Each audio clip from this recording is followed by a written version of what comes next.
सबसे बड़ी बात है, क्योंकि हम लोग जब ऑनलाइन क्लासेस लेते हैं और जब हम लोग फिजिकली लेते हैं, वहाँ there is a lot of difference. Online में बैठना इट्स वेरी हार्ड, सुनना, समझना उसको प्रॉपर, इट्स वेरी हार्ड।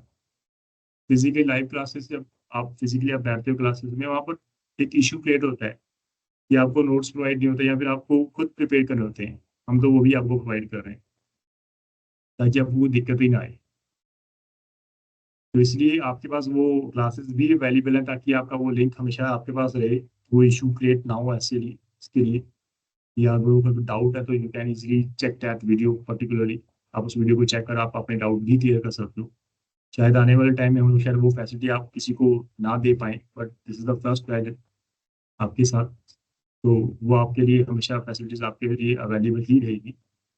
इसलिए मेक इट श्योर कि यहाँ पर पीछे देखने का कभी सोचना मत जब तक आप उस टास्क को कंप्लीट नहीं कर लेते।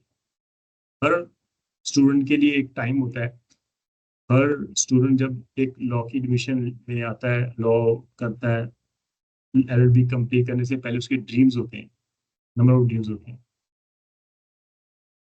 इसलिए उन ड्रीम्स को पूरे करने का टाइम जो है वो एक पर्टिकुलर टाइम ही होता है। उसके बाद टाइम निकलने के बाद आप उसको अचीव भी नहीं कर सकते।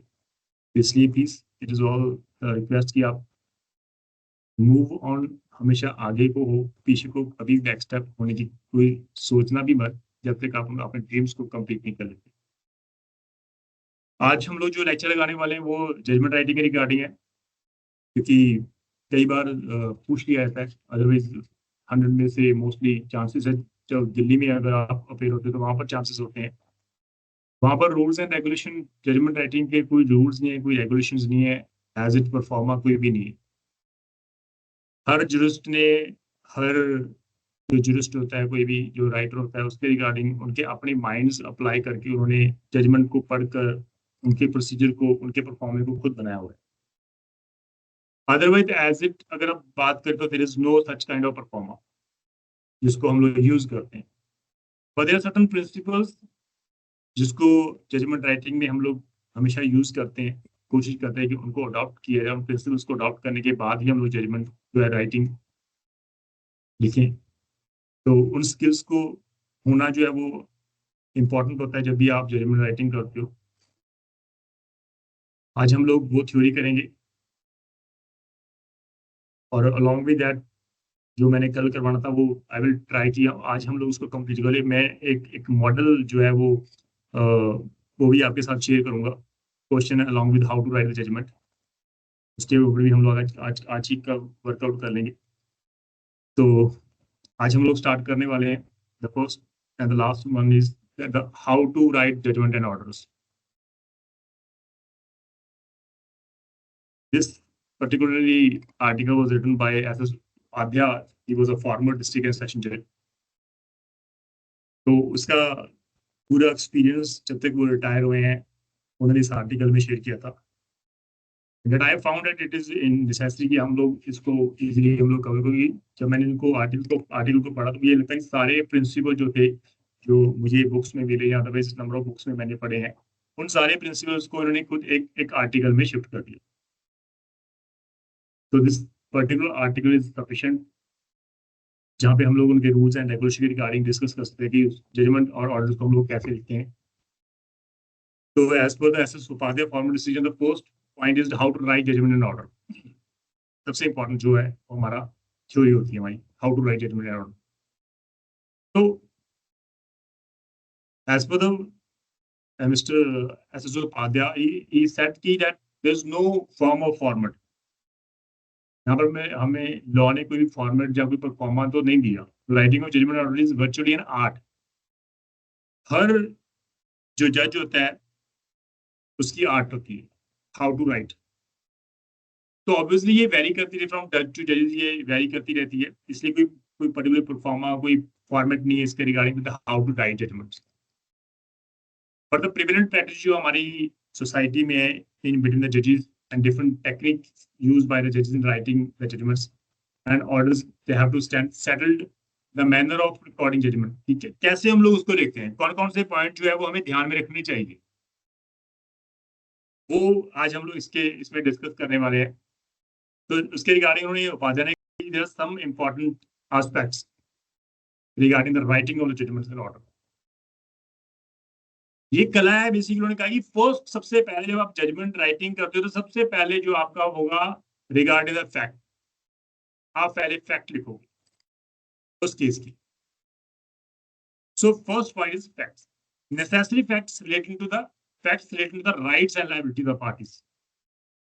और कोर कंट्रोवर्सी, बेसिकली जो डिस्प्यूट क्या है उसका, उसको समझने की जरूरत है। तो उस फैक्ट्स के रिगार्डिंग हम बात कर रहे हैं, वो आपका फर्स्ट पैरा ही होना चाहिए। Facts, the controversy between the core controversy between the parties involve in the parties which require adjudication, जिसके ऊपर हमने कोर्ट ने डिसाइड करना है। तो दोस फैक्ट, जो वो फैक्ट की बात करें, वो आपको लिखना है, must be mention in the judgment, वो आपको लिखना ही पड़ेगा। It is the must. यहाँ पे वर्ड भी उन्होंने मस्ट भी लिखा कि वो आप सबसे पहले वो लिखोगे। आप जो जितनी आप जजमेंट पढ़ के देखोगे, सबसे पहला फैक्ट ही होता है। लेकिन अननेसेसरी फैक्ट्स जो है noted by the parties in the pleading and the applications, वो हमें लिखने की जरूरत नहीं है। अननेसेसरी फैक्ट्स, अननेसेसरी फैक्ट इन्होंने प्लीडिंग में लिया, चाहे वो सिविल केस है, चाहे वो क्रिमिनल केस है, चाहे वो प्लेंट है, चाहे वो रिटन स्टेटमेंट में है। तो अननेसेसरी फैक्ट जो है उसको हम लोग नरेट करने, जो नरेट किया उन्होंने अपने ही प्लीडिंग में या रिटन स्टेटमेंट में या एप्लीकेशन में या कोई भी, तो वो आपको लिखने की जरूरत नहीं है। As per the SS Upadhyay ने कहा, क्लियर का brevity indicates clarity and therefore every fact mentioned in the pleading sector of the party should not be quoted। उन्होंने कहा कि ये हर जरूरत नहीं है कि हर चीज आप उसमें कोट करो। आपको राइट्स एंड लायबिलिटीज के रिगार्डिंग आपको फैक्ट मेंशन करने हैं, एंड उसमें जो बेसिकली मेन कंट्रोवर्सी है उसमें आपको फैक्ट में मेंशन करना। Then the second is further said appraisal of evidence। Only that much part of the oral documentary evidence, including the electronic code, should be coded and analytically appreciated in the judgment and orders, which is really needed for deciding the right and liability of the parties। जो आपकी main core controversy between the parties है, जिसको हमें decide करके एक एक judgement court करनी है, तो कोर्ट ने कहा कि बेसिकली ऐसे पता नहीं, कि जो वो कंट्रोवर्सी के रिगार्डिंग जो भी एविडेंस हमारे पास ऑन फाइल आए हैं, आप उनको भी कोर्ट करो, आप उनको अप्रेज करोगे। लेकिन अननेसेसरी जो इरेलेवेंट पार्ट ऑफ एविडेंस है, आप उसको अवॉइड करोगे, उसको लिखने की जरूरत नहीं है आपको। अदरवाइज एविडेंस की अगर बात करें, तो नॉर्मली आपने देखा होगा कि जो जस्टिस होते हैं हमारे सुप्रीम कोर्ट के, उन्होंने 1000 पेजेस की जजमेंट लिखी, 2000 पेजेस, क्योंकि वो वहां पर इतने ज्यादा एविडेंस दिए आते हैं, और वहां पर अननेसेसरी समटाइम्स आप कोट कर देते हो। हालांकि ये तो बिल्कुल क्लियर कट रूल है हमारा कि जो अननेसेसरी, जो इरेलेवेंट पार्ट ऑफ एविडेंस है, आप उसको अवॉइड करो, और जो पार्ट ऑफ एविडेंस जो इंपॉर्टेंट है, जिसके बिहाफ पर आप उन कॉन्ट्रोवर्सी को रिमूव कर सकते हो, डिसाइड कर सकते हो right and liability of parties को, आप उसको कोट करो। Otherwise there is no requirement to discuss the irrelevant and unnecessary part of the evidence. तो ये फैक्ट हमें ध्यान रखना पड़ेगा जब आप जजमेंट राइटिंग की बात कर। Third one is the rule and the law and the ruling. तो नॉर्मली जब आप जजमेंट राइटिंग आप करते हो, तो वहां पर प्रोविजंस ऑफ लॉ या रिलेवेंट रूलिंग जो है वो अटैक आप करोगे, तो वो एक अच्छी जजमेंट होने वाली। हम प्रेसिडेंट को कोर्ट करते हैं, ruling means the precedent that have been decided by the supreme court as well as by the honourable high court otherwise. तो उनको कोर्ट करना, वो हमारी रूलिंग्स हैं, ताकि आप अपनी जजमेंट को कॉर्पोरेट कर रहे हो, जो आप डिसाइड कर रहे हो, तो उसका बेस तैयार करना वो लॉ एंड रूलिंग के बेसिस पे होता है। उनको कोर्ट करना ये आपकी आर्ट है। अगर आप फंडामेंटल राइट के रिगार्डिंग किसी के रिगार्डिंग डिसाइड करो, तो उसके अकॉर्डिंग आप जजमेंट ढूंढो जो उसके पेपर में है। मोस्टली क्या होता है कि जब आर्ग्यूमेंट होती है, तो हमारे पास कोर्ट को असिस्ट करने के लिए पार्टीज के काउंसिल्स होते हैं। एक काउंसिल अपनी फेवर के रिगार्डिंग जो जजमेंट होगा देगा, दूसरा अपनी फेवर के रिगार्डिंग। तो डिफेंडेंट अपनी जजमेंट देगा, काउंसिल स्टैंडिंग का काउंसिल अपनी जजमेंट देगा। जज अपना माइंड अप्लाई करेगा, उन जजमेंट को कोर्ट करने के बाद एक अपना रीजन रिकॉर्ड करके जजमेंट कोर्ट करेगा। तो लॉ एंड रूलिंग के बेसिस पे आप जजमेंट को लिखोगे, ये सबसे इंपॉर्टेंट पार्ट था। Then mode of correctly quoting ruling. सबसे इंपॉर्टेंट जो जुडिशियल ऑफिस होते हैं should give the correct citation. ऐसा नहीं है कि आपने पकड़ लिया कोई भी केस, डीके भानु जो भी डीके बासु का केस पकड़ लिया, जजमेंट का जो साइटेशन वो आपने गलत दे दी, ये तो फिर गलत हो जाएगा आपका। दैट मीन्स आप डीके बासु की बात कर रहे हो या फिर आप उस साइटेशन की बात कर रहे हो जो एक डिफरेंट साइटेशन है। So it is all the responsibility of the judicial officer that he should give the correct citation of the reported cases in their judgment. Like State of Bombay versus United Motors, 1985 SCR 1069. This is the exact citation.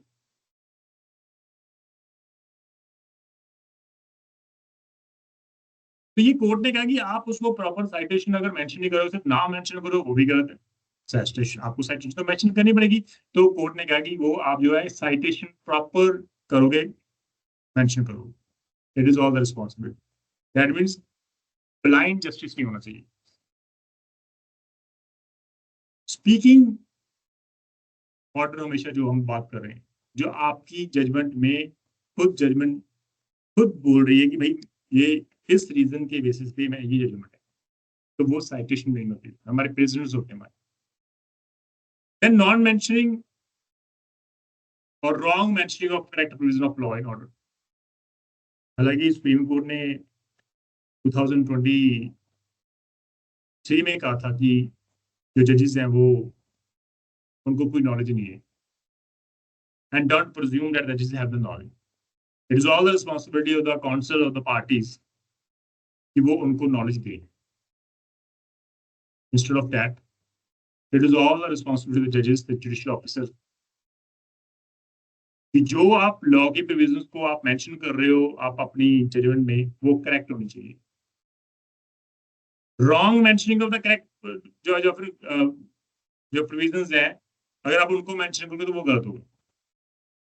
Wrong mentioning, non mentioning of statutory provision under which the power was exchange passing the order would not wish the order. लेकिन court ने कहा कि ये यहाँ पर important ये aspect भी है।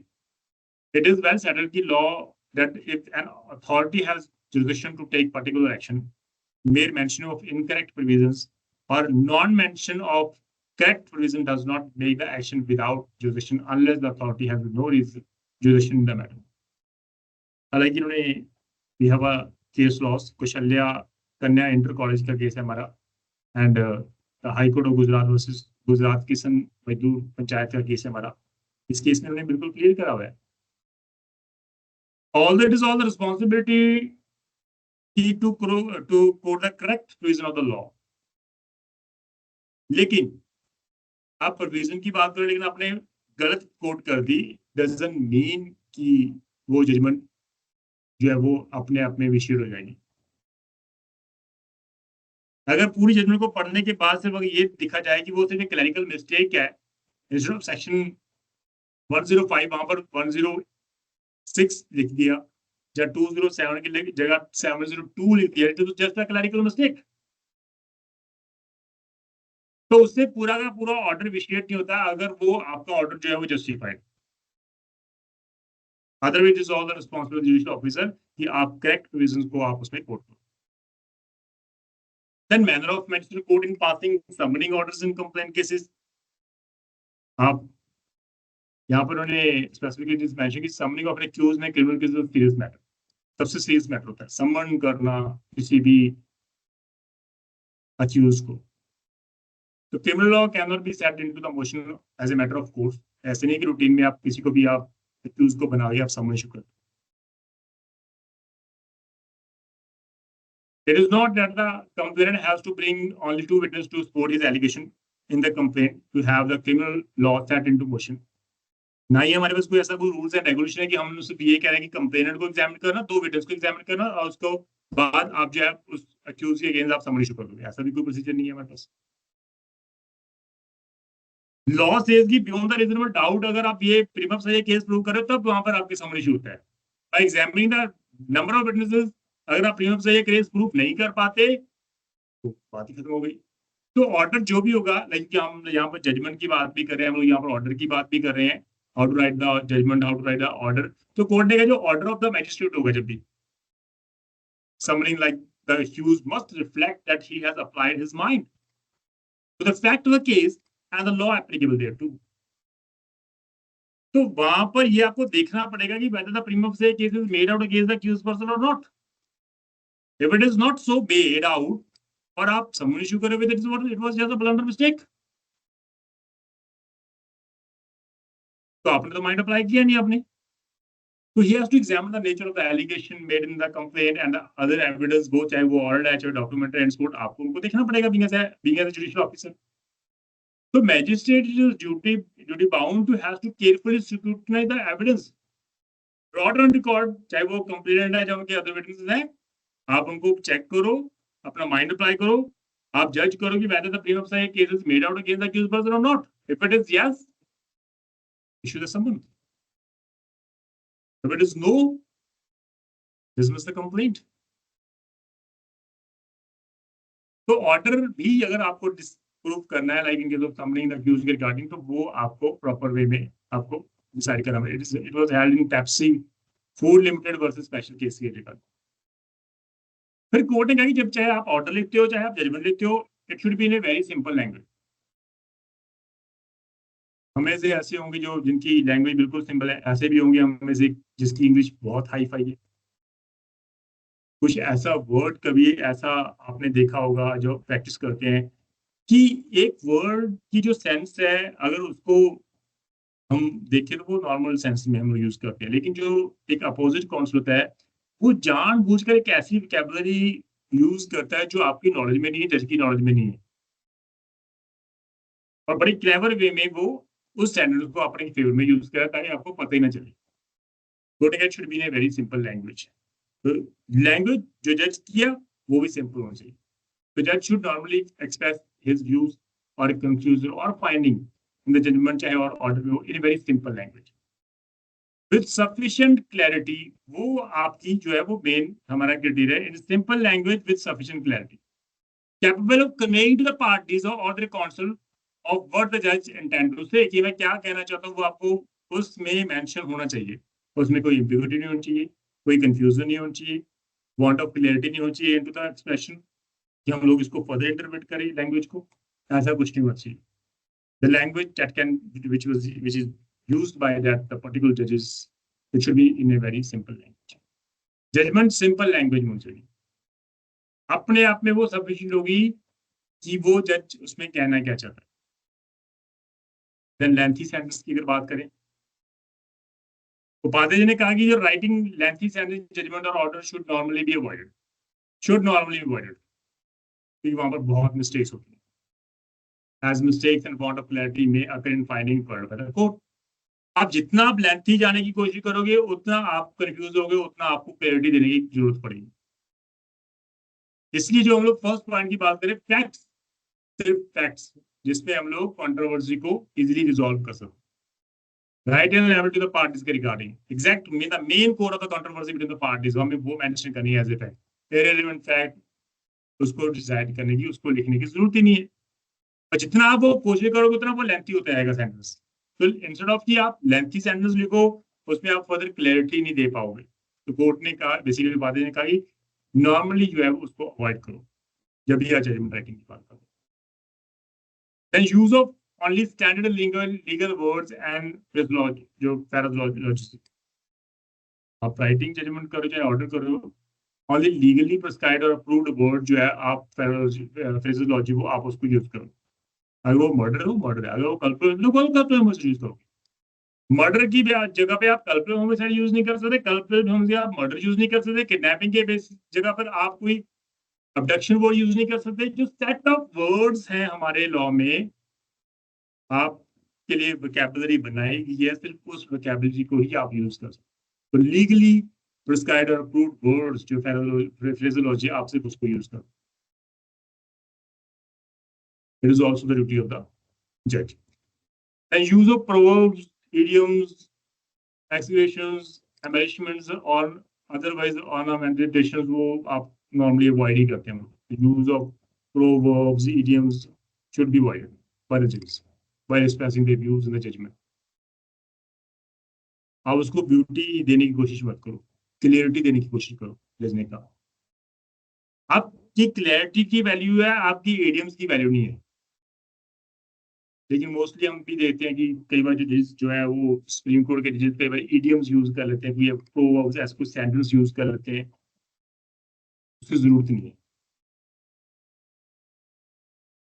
Then courts not to be swayed away by emotion. आपको नाटककार मिल जाएंगे, आपको बहुत सारे कोर्ट में। अक्यूज रोता हुआ मिल जाएगा, विक्टिम रोता हुआ मिल जाएगा, विटनेस रोता हुआ मिल जाएगा। तो उन इमोशन के बेसिस पे आप डिसाइड नहीं कर सकते। तो court not be swayed about the questions. आप उसमें इमोशंस में बहकर फैसला नहीं कर सकते। So where the court was swayed away by emotions and sentiments while recording conviction of the accused, so it should be avoided. For offenses 302 201, इस पर हालांकि ये नॉर्मल रूटीन में बात करें तो वो नॉर्मल रूटीन की बात करें। इमोशंस एंड सेंटिमेंटल्स की बात करें तो उनके बेसिस पे आप डिसाइड मत कर सकते। You have to decide the case according to the evidence जो आपकी फाइल में है, and you cannot go beyond that. You cannot go beyond the record. Even you can't ignore the record also. So this is the 11th point as per the Padre said कि आप emotions and sentiments से आपके आप उसमें बहकर कोई भी फैसला मत करो, इसको आप अवॉइड करो। Use of dignified and the proper words for lawyers. Learned counsel, ऐसे वर्ड हम लोग यूज करते हैं। Defense counsel, counsel for the plaintiff, counsel for the complainant, the learned counsel, so and so। तो ये वर्ड जो जिसके रिगार्डिंग हम लोग एक डिग्निफाइड लैंग्वेज, हम लोग एक रिस्पेक्ट के तौर पर हम लोग एक लॉयर्स को, तो वो डिग्निफाइड और जो वर्ड, जो प्रॉपर वर्ड्स है लॉयर्स के लिए, वो आप यूज करो। तो use of undignified language and words for the lawyers conducting the case has been very long drawn tradition for the courts. Tradition ही है, अगर नहीं रिस्पेक्ट करोगे एडवोकेट की तो वो तो फिर आपका गला पकड़ लेंगे, स्ट्राइक करके आपकी कोर्ट को बंद ही कर देंगे। आप तो मीडिएटर हो ना, तो जो कॉन्सल्स आपके सामने प्रोड्यूस करेंगे आप उसके बेसिस पे आप डिसाइड करोगे। तो अगर आप उनकी रिस्पेक्ट नहीं करोगे तो आपकी रिस्पेक्ट कौन करेगा? नॉर्मली हम लोग वर्ड यूज करते हैं एक हाथ दो और एक हाथ लो, it's a kind of respect. आप रिस्पेक्ट दोगे तो लोगे। इसलिए लॉयर्स के रिगार्डिंग जो हमारे जो पिट वर्ड्स हैं, लर्न जो भी हम लोग वर्ड यूज करें, वो ट्रेडिशन जो वर्ड्स हैं वो आज भी हम लोग जजमेंट में यूज करेंगे, उनको ध्यान में स्पेसिफिकली रखना पड़ेगा। रेपिटेशन नहीं होनी चाहिए जजमेंट में, सबसे important. They should be no repetition of the views already expressed by the जज इन हिज जजमेंट। एक जो आपने व्यूज दे दिया उसको बारी बारी आप रिपीट मत करो। आपकी ओपिनियन एक पॉइंट के ऊपर आपने अगर आपने दे दिया तो उसको रिपीट करने की जरूरत नहीं है। तो you have to avoid the repetition. And the 14th point says distinct paras for different parts of the controversy required adjudication। जितनी आपकी कंट्रोवर्सी है उतने डिफरेंट पैरास हो जाएंगे और उसके रिगार्डिंग आपको पर्टिकुलरली उसको डिसाइड करने के लिए उस पर्टिकुलरली को आपको डिसाइड भी करना पड़ेगा। तो जजमेंट और ऑर्डर होंगे should be divided into different paragraphs according to the needs की कंट्रोवर्सी कितनी है। अगर वो इश्यूज फाइंडिंग्स है हमारे, अगर वो 5 फाइंडिंग्स है, इश्यूज 5 है, तो उन 5 इश्यूज के ऊपर डिसाइड करने के लिए आप डिफरेंट पैरास में आप उसको डिवाइड कर सकते। नॉर्मली ये separate paragraph should be given for a particular part of controversy. हम लोग हर कंट्रोवर्सी के लिए हम लोग अलग पैरा देते हैं यदि आप उसको, ताकि राइट्स एंड लायबिलिटी को प्रॉपर वे में आप डिफाइन कर सको, डिसाइड कर सको। इसलिए court it is all the duty कि अगर controversy different number of issues है हमारे, उनके बेसिस पे आप उसको पैराग्राफ में उसको डिवाइड कर सकते। It is also the beauty of the judgment. Then argument, both the parties जो उनके काउंसल्स होते हैं, जब वो अपनी एविडेंस क्लोज कर देते हैं उसके बाद आर्ग्यूमेंट पे केस आता है, चाहे वो क्रिमिनल है चाहे वो सिविल है। आर्ग्यूमेंट्स तो आर्ग्यूमेंट्स है। और इंपॉर्टेंट पॉइंट है कि आर्गुमेंट्स जब काउंसिल करता है तो उनके जो मेन इंपॉर्टेंट पॉइंट्स हैं आप उसको कोट करोगे, और हर पॉइंट को कोट करने की जरूरत नहीं है। It is not necessary for a judge to quote and discuss every argument advanced by the parties, but all such points raised in the argument by the counsel for the parties which reflect the real controversy, आप उसको तो mention करोगे ना, unnecessary मत करो, but जो relevant है आप उसको आर्ग्यूमेंट में आपको पैराग्राफ में मेंशन करना पड़ेगा. I have heard both the parties, defense counsel, the learned counsel of the accused जो है उन्होंने ये आर्ग्यूमेंट की है, पब्लिक प्रोसिक्यूटर ने ये आर्ग्यूमेंट की है, तो दोनों की व्यूज के जो मेन पॉइंट है आपको सुनना पड़ेगा. आप उसको कोट करोगे उस आर्ग्यूमेंट, उस जजमेंट में कोट करोगे, आर्ग्यूमेंट का जो पैराग्राफ है उसमें आप कोट करोगे. एक हमारे पास केस था बिहार फूडर स्कैम के रिगार्डिंग, हालांकि ये पैराग्राफ उन्होंने ऐड कर दिया, बट ठीक है वो इतना इम्पोर्टेंट था, बट इन्होंने उपाध्याय जी ने डिस्कस किया इस केस में, इस आर्टिकल में. तो we have to, Bihar fodder scam we all know, Lalu Prasad Yadav famous CM थे, और लालू प्रसाद यादव जो थे वो उनके ऊपर जो बिहार का फूडर स्कैम घोटाला हुआ था उनमें वो एज एन एक्यूज थे. So when in the Bihar voter scam case, an application for transfer the case from the court, the trial judge at Ranchi was moved before the Supreme Court by one of the accused person, namely Shri Lalu Prasad Yadav, on the ground that the trial judge was close. Trial judge जो है was close relationship in the Ministry of Government. इसलिए उन्होंने request कर दी कि इसको transfer किया जाए ministry of in the government of Bihar, and who was Lalu Prasad political rival, और जो वो जो था मिनिस्ट्री जो था वो लालू प्रसाद का राइवल था. और उन्होंने कहा कि there was no chance to get justice. उन्होंने एप्लीकेशन वो की कि जस्टिस तो यहाँ पर मिल नहीं सकता मुझे, तो the court of the trial जज. हालांकि सुप्रीम कोर्ट ने रिजेक्ट कर दी transfer application with the direction and observation. उन्होंने कहा कि ये सिर्फ ग्राउंड नहीं है कि आपको एप्रीहेंशन है, इस बेस पे उन्होंने कहा था order sheet of the food scam was reveal that the excess of power which the judge, special judge basically court cannot be followed except its intimation to the party in the midst of the argument and compelling them to file written argument on or before 173/2013 and judgment to be pronounced on 15/7/2000, except the said recourse which is not in consonance with the scheme of CRPC in a criminal trial considering the magnitude of the case pending since 1997. क्योंकि 1997 से pending था, तो अभी आप ये decide करोगे 1997 और 2013 की बात कर रहा हूँ, अराउंड अगर देखा जाए तो 16 इयर्स की अगर बात करें, द कंडक्ट ऑफ द जज कैन नॉट बी पार्टेड.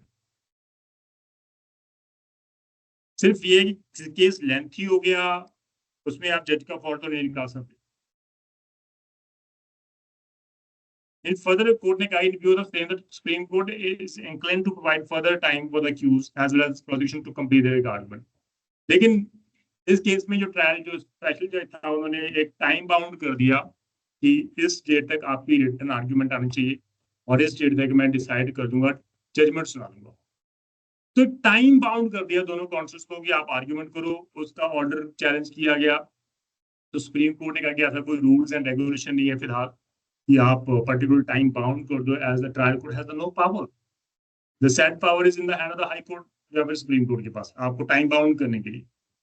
आपने टाइम बाउंड कर दिया, तो यहाँ पे कोर्ट ने कहा कि जो is inclined to provide for the time for the accuse as well the prosecution to complete investigation if they so desire. Court ने कहा कि आप उनको टाइम दो, दोबारा आर्ग्यूमेंट सुनो और उसके बाद डिसाइड करो. तो वो जो टाइम बाउंड आपने किया था वो एज पर लॉ गलत, तो ये डिसाइड किया था. हालांकि इसका कोई वैल्यू नहीं है इसके इसके रिगार्डिंग, बट कोर्ट ने कहा था कि ऐसा जो बेसिकली जिसमें आप नॉर्मली आप एज ए रूटीन में आप एप्लीकेशन मूव कर देते हो कि इसको ट्रांसफर किया जाए, वो नॉर्मली अवॉइड करना चाहिए. और जो आप 20 डेज फॉर आर्ग्यूमेंट का फिक्स कर रहे हो वो गलत है. बाकी ये पार्ट टोटली इरेलेवेंट है, बट आपके लिए आपको पता होना चाहिए. एंड सेंटीमेंट्स आर्ग्यूमेंट की बात करें तो as we have discussed in the previous paragraph, court ने सुप्रीम कोर्ट ने क्लियर कर दिया Gopal Singh versus state category cases पे कि sentimental argument advanced by the bar should not be entertained. उसकी कोई जगह ही नहीं है सेंटिमेंटल में। आर्ग्यूमेंट अगर होगी तो on the basis of record होगी, on the basis of evidence होगी। No subjectivity 18th point. Judge should avoid to incorporate in the judgment or orders their subjectivity view. Individual philosophy आपको आपकी हमने देखनी, इमेजिनरी या फैंसीफुल आइडियाज आपका नहीं देखना हमने। आप तो अगर डिसाइड करोगे the basis of the record decide करोगे। आप एक इंडिविजुअल व्यू है वो हम लोग वो आर्ट ऑफ जजमेंट नहीं होना चाहिए। तो objectivity must be given precedence over subjectivity. Objectivity subjectivity के ऊपर होगी, उसको हमेशा ओवरटेक करेंगी। तो while writing judgment or order, judges must keep them confined to controversies involved in the case, materials available on record, or to the law and the practice permissible। इसके अलावा आपको कुछ देखना ही नहीं है, सिर्फ और सिर्फ मटेरियल जो है ऑन रिकॉर्ड जो आपके पास है, सिर्फ आप उसको ध्यान में रख के ही आप डिसाइड करोगे। सब्जेक्टिविटी को आप हमेशा इग्नोर करोगे। Then use a word like I और my। ये जो वर्ड्स हैं इसको भी अगर ध्यान रखा जाए तो कोर्ट आपको स्पेसिफिकली जजमेंट में ये ध्यान रखना कि आप अपने आप को डिफाइन नहीं करोगे। कोर्ट वर्ड यूज कर सकते हो, in the opinion of court use कर सकते हो, या फिर कोर्ट इज सेटिस्फाइड और नॉट सेटिस्फाइड, ये आप यूज कर सकते हो। I am not satisfied is not the correct word. I और माई को आप हमेशा इग्नोर करोगे, अवॉइड करोगे ये वर्ड यूज करते हुए। बीइंग एज अ जज आपको यूज करना है court, in the opinion of court, and not in my opinion, the court is of having opinion। ये वर्ड आपको यूज करा तो ये जजमेंट राइटिंग में खास अहमियत है इसकी। आप आई और माई को यूज नहीं करते। देन कटिंग और इरेजिंग टू बी इनिशिएटेड, ये भी आपको देखना पड़ेगा। In case of any overwriting, cutting या erasing occur in the judgment orders, the same should be initiated by the जजेस प्रोनाउंसिंग जजमेंट। तो वो आपको ध्यान रखना पड़ेगा, आप उसको जजमेंट को प्रोनाउंस करने से पहले आप उसको रिमूव करो। देन सीक्वेंस ऑफ पैराग्राफ, आपका पैराग्राफ सीक्वेंस वाइज होना चाहिए 1 2 3 4। ऐसा नहीं है कि पैराग्राफ 1 2 8 5 3 20 19, ऐसा नहीं होना चाहिए। Paragraph sequence wise 1 2 3 4 so and so, या पैराग्राफ ए बी सी जो भी जिसमें भी आपको अगर आप लिख रहा है तो वो सीक्वेंस वाइज होना चाहिए, ये इंपॉर्टेंट। नंबरिंग ऑफ पैराग्राफ होनी चाहिए, ये इंपॉर्टेंट है। पैराग्राफ को अगर आप नंबर नहीं दोगे तो वो एक ऐसे टाइप हो जाता है, तो वो आप उसको हमेशा इग्नोर करो। Then laboured judgment, writing unnecessary lengthy judgments that required should be avoided. आपकी हमने लेबर तो ना देखनी है, आपने कितनी लेंथी लिखी जजमेंट, आपने कितना स्मार्ट वर्क किया वो चेक करना है। So it is not the number of pages in judgment but sufficiency of reason in support of the conclusion write by a जज, दैट इज रिलेवेंट। हमें वो चेक करना है, उसका स्मार्ट वर्क चेक करना, ना कि हमने लेंथी टू लेंथी हमने जजमेंट लिखी है। It should be avoided. Then अगर बात करें लेंथी जजमेंट की रिगार्डिंग, तो while unnecessary lengthy judgment then required should be avoided, same है इसके regarding. It is not the number of pages, वो आपको इग्नोर करना पड़ेगा। Long judgment not necessarily great, further ने कहा कि जो लेंथी जजमेंट होती है इसका मतलब ये नहीं कि आप प्रभाव डाल रहे हो किसी के ऊपर, आपका स्मार्ट वर्क ही काउंट होगा हमेशा। Brevity in the judgment writing has not lost its virtue, इसका मतलब ये भी नहीं कि अगर लेंथी है तो वो उसकी वैल्यू खत्म हो जाएगी।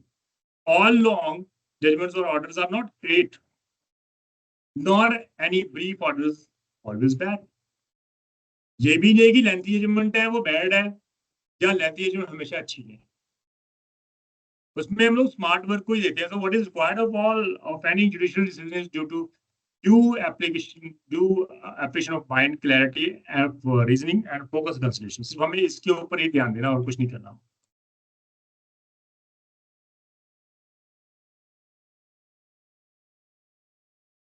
Then what a judgment must contain, judgment में आप क्या कुछ अगर बात करें, judgment of its sustenance must contain not only findings on the point. Issues होते हैं ना जो हम लोग क्रिएट करते हैं, फाइंडिंग्स जो होती है उसके ऊपर एविडेंस, वो तो आप लिखोगे not only findings on the points but also contain what evidence consist of. उसके ऊपर फाइंडिंग के ऊपर क्या कुछ एविडेंस है, वो भी पार्ट ऑफ एविडेंस है। And how does not prove plaintiff's case, how does तो वो एक आपको प्रॉपर्ली मेंशन करना पड़ेगा, प्लेंटिफ का केस कैसे प्रूफ नहीं हुआ, डिफेंडेंट का कैसे प्रूफ हो गया, जब प्लेंटिफ का प्रूफ हो रहा है तो डिफेंडेंट कैसे प्रूफ नहीं कर पाया, public prosecutor failed beyond the reasonable doubt the guilt of the accused. तो that is all by applying your mind. जज एक अपना माइंड अप्लाई कर ही एक डिसाइड करता है कि भाई यहाँ पर public prosecutor fail to apply, fail to prove the guilt of the accused beyond the reasonable doubt.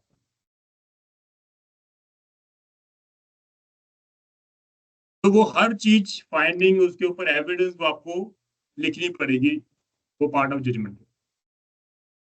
Judgement what is basically it's a kind of formal expression of the opinion by the court. एक opinion of the court है जो on the basis of fact है, that's it. आपने CPC में किया होगा judgment के regarding, it is just a formal expression of opinion by the court, it is just a opinion but वो formal expression में है, that we call normally as a judgment. Proforma judgment और order, तो court ने कहा कि right to know the reason for the decision made by the जज is an indispensable right of litigant.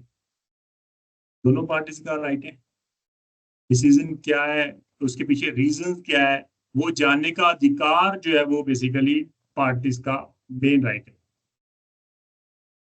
अगर आप नॉन स्पीकिंग ऑर्डर दे रहे हो, नॉन स्पीकिंग जजमेंट है आपकी, अनरीजन और क्रिप्टिक ऑर्डर्स जजमेंट है डिलीवर्ड जो आप करें without taking into account any relevant fact और एविडेंस जो आपके पास अवेलेबल है, तो उसको तो हम लोग रिकॉग्नाइज कर ही नहीं सकते। Normally judiciary we the recognise, उसको हम लोग करेंगे, वो हम लोग रिकॉग्नाइज कर ही नहीं सकते।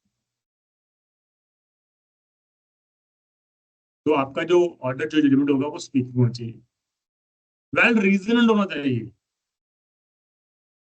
उसके ऊपर भी आपको ध्यान रखना पड़ेगा कि अननेसेसरली आप जो है, आप अगर आपको रीजन देना है, आप वो आपका जो रीजन होगा वो वेल एस्टेब्लिश्ड हो, बिना एस्टेब्लिश किए हुए आप उसको नहीं डिसाइड कर सकते। No harsh offending remarks, being as a जज आपको मम रहना पड़ेगा। आप कोई भी हार्श ऑफेंडिंग और क्रिटिकल और डेरोगेटिव रिमार्क्स अगेंस्ट द पार्टी या उनके काउंसिल या उनके विटनेस के अगेंस्ट नहीं दे सकते अपनी जजमेंट। मोस्टली हमें अवॉइड करना चाहिए एज अ जज, बट इसका मतलब ये भी नहीं आपको रोका गया है। It is basically art of the judgment की हम लोग यहाँ पर इन चीजों को इग्नोर करेंगे। We should avoid writing the remarks of the council of the witness और द पार्टीज जो भी हैं, जो आपके सामने पेयर हो रही हैं, उसके कंडक्ट को चेक करके आप रिमार्क्स दे रहे हो, वो गलत। तो इसलिए जो जज है बेसिकली इंडिपेंडेंटली एक्ट करेगा, ओनली केस को डिसाइड करेगा, लेकिन should not make atrocities remarks against the parties witness या उनके काउंसिल्स के लिए। These should be avoided. ये एक इम्पॉर्टेंट चीज थी, क्योंकि नॉर्मली हमेशा ये एक वे आउट आया, क्योंकि हम लोग बीइंग एज इंडिपेंडेंट जुडिशरी की अगर बात करें तो बीइंग एज जज आपको काम कूल रहना पड़ेगा अगर आप डिसाइड करो, फेयरली डिसाइड करो। क्योंकि अगर वो कामनेस खत्म हो गई, वो कूलनेस खत्म हो गई, तो फिर तो वो जज